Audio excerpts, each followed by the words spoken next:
August સ્વતંત્રતા દિવસ આઝાદ થયા આવે છે, પણ વાત એ છે ગુલામ શા માટે થયા. એકને ભૂલ બીજી વાર ન થાય, રિપીટ ન થાય એટલા માટે આ ચર્ચા થાય. ઇતિહાસની અંદર બે મહત્વની ભૂલ કે જે દેશને બહુ મોટી ખોટ આવી. કહેવાય ને આપણું ગીત, દાલ દાલ પર સોને કી ચિડિયા કરતી है बसेरा, वो भारत देश मेरा. सोने की चिड़िया दाल दाल पर बसेरा करती है. सोने की चिड़िया કહેવાતો આ દેશ બે ભૂલ મારી દ્રષ્ટિએ ઇતિહાસની અંદર હું કહું છું. પહેલી ભૂલ મોહમ્મદ ઘોરીને પૃથ્વીરાજ ચૌહાણે જાતો કર્યો. પહેલી ભૂલ ઇતિહાસની અંદર મોહમ્મદ ઘોરીને પૃથ્વીરાજ ચૌહાણે તરાઈના યુદ્ધમાં હાર આપી હતી.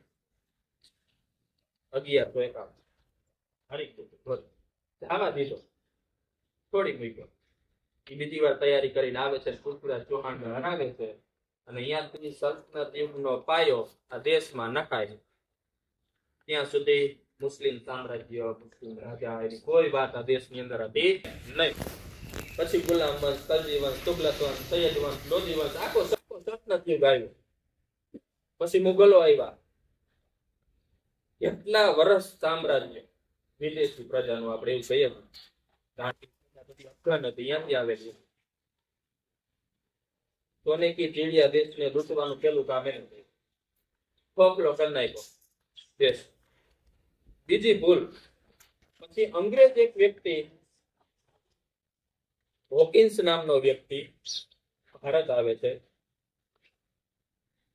જહાંગીરનું શાસન હોય છે 1608 ની આસપાસ. એના પહેલા તો એને ઈસ્ટ ઇન્ડિયા કંપની બનાવી લીધું કે આપણે ભારતમાં કોઈ પણ શરતે વેપાર કરવો હોય. પોર્ટુગીઝને જોઈને નક્કી કરી લીધું તો પોર્ટુગીઝ એટલા બધા સમૃદ્ધ બન્યા હતા ભારતમાં ખાલી વેપાર કરવાથી. ઇંગ્લેન્ડમાં એને ઈસ્ટ ઇન્ડિયા કંપની સ્થાપિત દીધી 1600 ની અંદર. 1608 માં તેનું પેલું જહાજ ભારત આવે. વિચારો, હોકિન્સ નામનો વ્યક્તિ. ત્યારે ભારતનો રાજા હતો જહાંગીર. મુગલ રાજા ઘણા બધા આપણે ભણીને આવ્યા, એમાંનો એક આ રાજા જહાંગીર. એના દરબારની અંદર પરમિશન લેવા જાય છે, મળતી નથી. વેપાર કરવો છે અમારા દેશની અંદર, પરમિશન મળતી નથી. થોડા સમય અહીંયા રહીએ છે, રાજા એ સંબંધ બનાવે છે, બાંધે છે. એવામાં રાજાની દીકરી બીમાર પડે અને ત્યારે આ જે ઇંગ્લેન્ડ થી આવેલા લોકો હતા, ઓકે, ઈ કેમ કહે છે કે અમારી પાસે તમારી બીમારીની દવા છે, ઈલાજ છે, અમે ઈ પણ લાવ્યા છીએ સાથે એમ. અને જહાંગીરની દીકરીની તો હાજી થઈ જાય છે, પણ અહીંયાથી આખો દેશ બીમાર થઈ જાય. જહાંગીરની દીકરી હાજી થઈ જાય છે, પણ આ દેશ આખો બીમાર થઈ જાય છે. અંગ્રેજોના સામ્રાજ્ય મુદ્દે આપણે આવી જાય છે. થોડો ઘણો વેપાર કરવાની છૂટ ત્યારે જહાંગીરે આપી હતી. પછી સર થોમસ રો આવે છે 1613 ની અંદર, વ્યવસ્થિત પરવાનગી લે છે. આખા ભારતમાં અમે વેપાર કરશું એવી પરવાનગી પાસેથી લે છે. આને પરવાનગી આપી ઐતિહાસિક કીધી. વેપાર કરવાની સાથે સાથે ધીમે ધીમે દેશ ઉપર સામ્રાજ્ય સ્થાપી દીધું, દેશને ગુલામ કરી દીધો. એટલો લૂંટો, ઇતિહાસની અંદર એવું કહેવાય છે કે રોબર્ટ ક્લાઇવ નામનો વ્યક્તિ 900 કિલો સોનું ભરેલા 3 જહાજ અહીંથી ભારતમાંથી ઇંગ્લેન્ડ મોકલ્યા છે.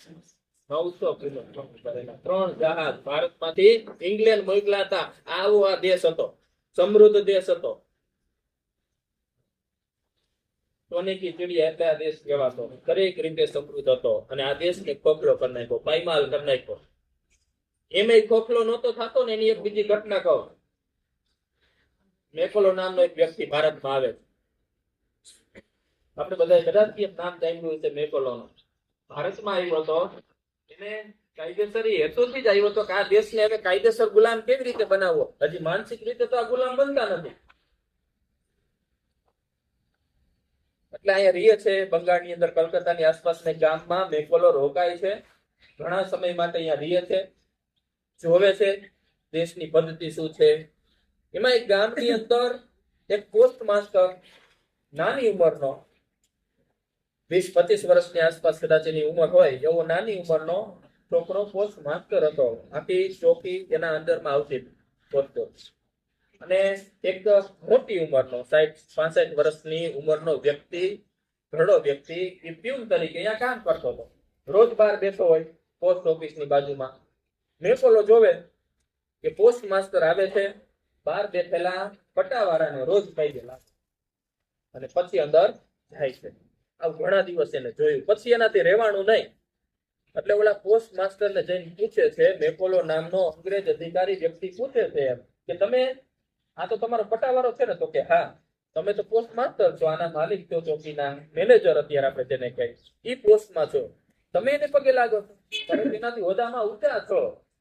ત્યારે પોસ્ટ માસ્ટર એના શબ્દ ઈ હોય છે, એમ કહે છે કે ઈ હોદ્દામાં હું એનાથી ઊંચો છું, પણ જ્યાં સુધી હું આ ઓફિસની અંદર નથી આવતો ત્યાં સુધી મારા વડીલ છે, અમારી પરંપરા છે કે વડીલોને આદર આપવો, માન આપવું, અમારો ધર્મ છે.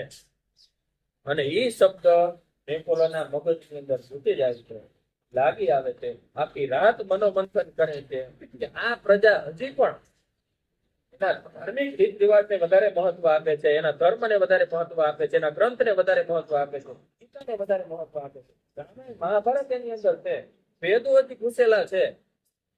એને કાઢવા પડશે, એને હટાવવા પડશે. ત્યારે એની વાઇફને ઇંગ્લેન્ડ પત્ર લખે છે. એ પત્ર આજે યુટ્યુબમાં કે ગમે તમે ગૂગલ સર્ચ કરશો તો એનો પત્ર મેકોલોનો તમને મળશે. ત્યારે એમ કહે છે કે આ પ્રજાને જો ગુલામ બનાવી હશે તો એની શિક્ષણ વ્યવસ્થાને બદલવી પડે. અને ત્યારે એ નિશ્ચય કરે છે અને શિક્ષણ વ્યવસ્થા બદલવાનું કામ મેકોલોએ કર્યું.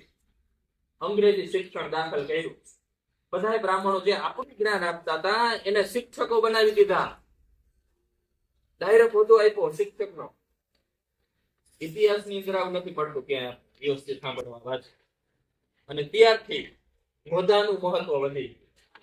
આપણા પરંપરા, આદર, સિદ્ધાંત છે એ ભૂલાઈ ગયા અને દેશ છે એ માનસિક ગુલામ બનવા લાગ્યો. અંદરો અંદર ઝઘડા ચાલુ થયા.